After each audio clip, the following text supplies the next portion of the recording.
প্রিয় শিক্ষার্থীবৃন্দ, সরকারি হরিগঞ্জ কলেজের অনলাইন ক্লাসের পক্ষ থেকে তোমাদেরকে জানাই শুভেচ্ছা। আজকে ব্যবসা সংগঠন ব্যবস্থাপনা প্রথম পত্রে আমি উপস্থাপনায় আছি শরীফ হোসেন, অতিথি শিক্ষক, ব্যবস্থাপনা বিভাগ। তোমাদের সাথে আজকে গতানুগতিকভাবে লেকচার 9 যে বিষয়টি নিয়ে আলোচনা করব তা হচ্ছে পরিবেশ আইন কি।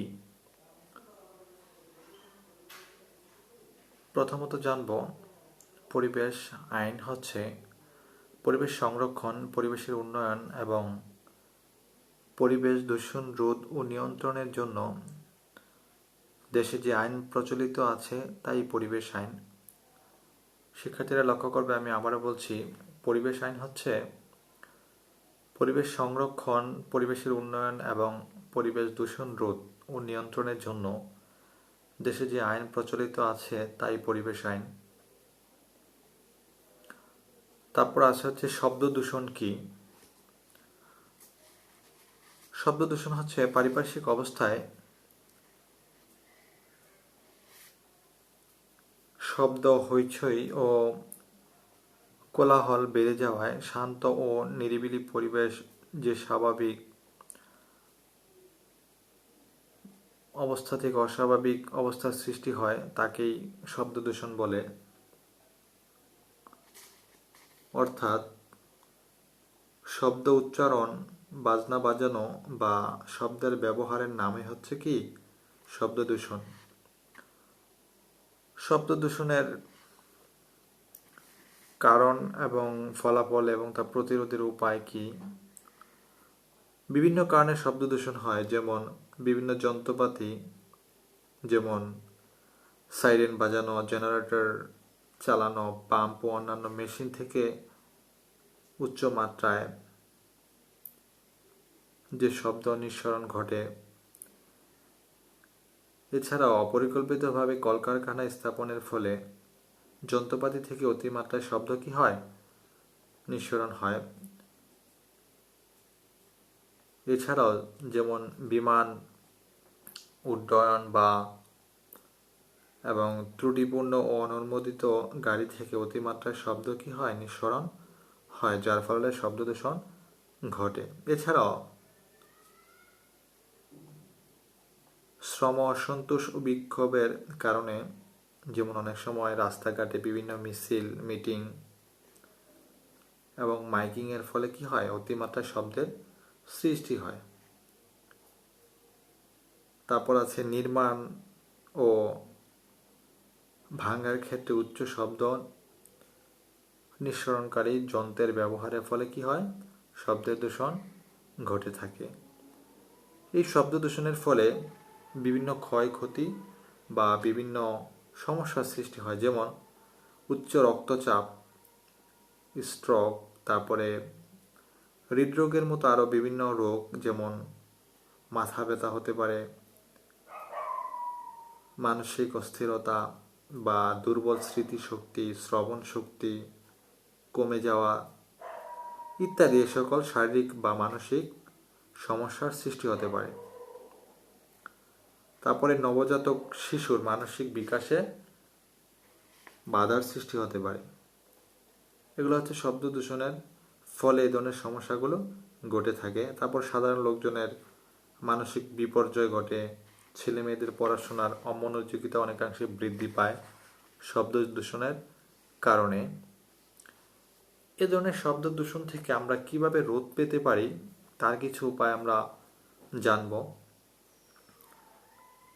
এ ধরনের শব্দ দূষণ রোধে শিল্প, কলকারখানা, ব্যবসায়ের অন্যান্য স্তরে যে সকল প্রযুক্তি রয়েছে তার উন্নত ব্যবহার নিশ্চিত করতে হবে এবং সহনীয় মাত্রায় শব্দ নিঃসরণ হয় এমন ধরনের যন্ত্রপাতি আমাদেরকে ব্যবহার করতে হবে, যাতে শব্দ দূষণ কম হয় বা শব্দ অনেকাংশে হ্রাস পায়। এছাড়াও যে সকল আবাসিক এলাকা থেকে শিল্প কারখানার শিল্প এলাকায় স্থানান্তর করতে হবে। তারপরে মাইকের ব্যবহার ও সড়কে গাড়ির হাইড্রোলিক হর্নের ব্যবহার নিয়ন্ত্রণ করতে হবে। তাই আমাদেরকে সর্বোপরি শব্দ দূষণ বিধিমালা যে আইন রয়েছে তার যথাযথ ব্যবহার নিশ্চিত করতে হবে। শিক্ষার্থীরা, তারপরে আছে মাটি দূষণ কি? মাটি দূষণ বলতে সাধারণত মাটির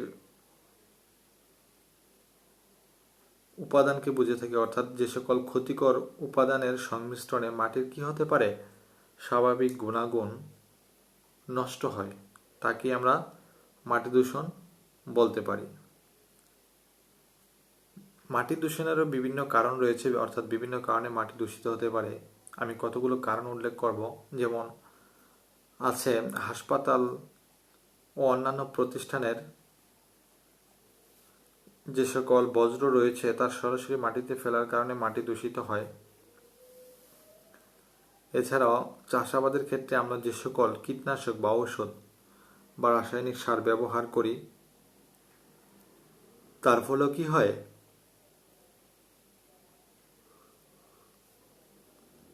মাটি দূষিত হয়। তারপরে আছে কয়লা, ইটভাটা থেকে উচ্ছিষ্ট কয়লা বা ছাই মাটিতে ফেলার কারণে কি হয়, মাটি দূষিত হয়। তারপরে আছে রং, টেক্সটাইল এবং চামড়া সহ অন্যান্য শিল্প কারখানার বজ্র সরাসরি মাটিতে নিক্ষেপের কারণে মাটি দূষিত হয়।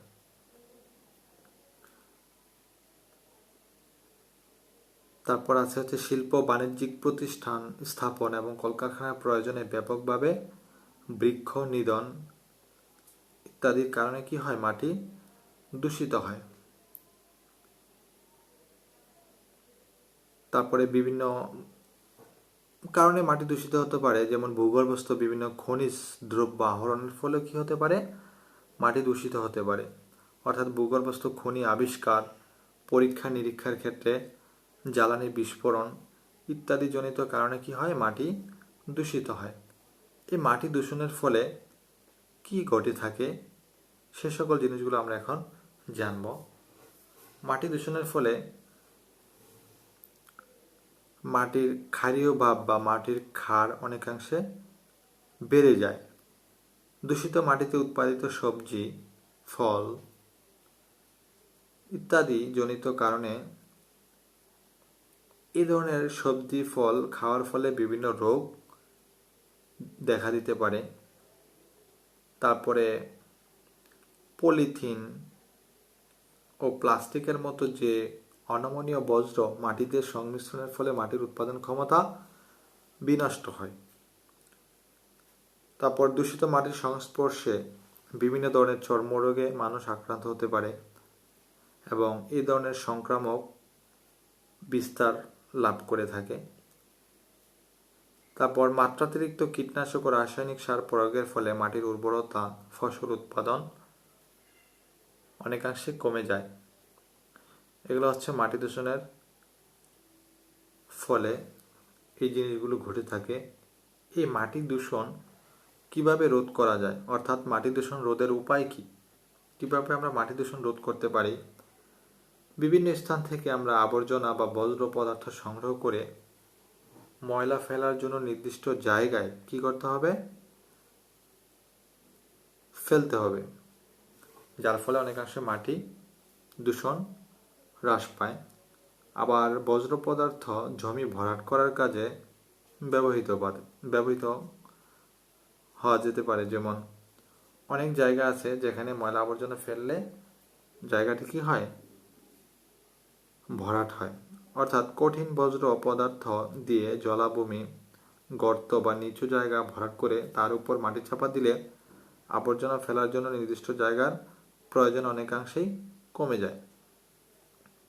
তারপর আছে প্লাস্টিক, কাঁচ, ধাতুর টুকরো ইত্যাদি থেকে যে মাটি দূষণ হয় তা কমানো সম্ভব যদি তা গলিয়ে পুনরায় উৎপাদনে ব্যবহার করা যায়। এই জিনিসগুলো হচ্ছে আমাদের কি, মাটি দূষণ রোধের উপায়। এজন্য আমরা কীটনাশক এবং রাসায়নিক সারের ব্যবহার নিয়ন্ত্রণ করে কৃষকদেরকে জৈব সার ব্যবহার এবং তাদের মাধ্যমে কীটপতঙ্গ যে সকল জিনিস রয়েছে ফসলের জন্য ক্ষতিকর তা নাশের ব্যাপারে আমরা কি করব? কৃষকদেরকে উৎসাহিত করব। তো শিক্ষার্থী বন্ধুরা, এই ছিল আমাদের আজকের আলোচনার বিষয়বস্তু। আমরা পরবর্তী ক্লাসে অন্য যে কোনো বিষয় নিয়ে আলোচনা করব। সে পর্যন্ত তোমরা সবাই ভালো থাকো এবং সুস্থ থাকো। আল্লাহ হাফেজ।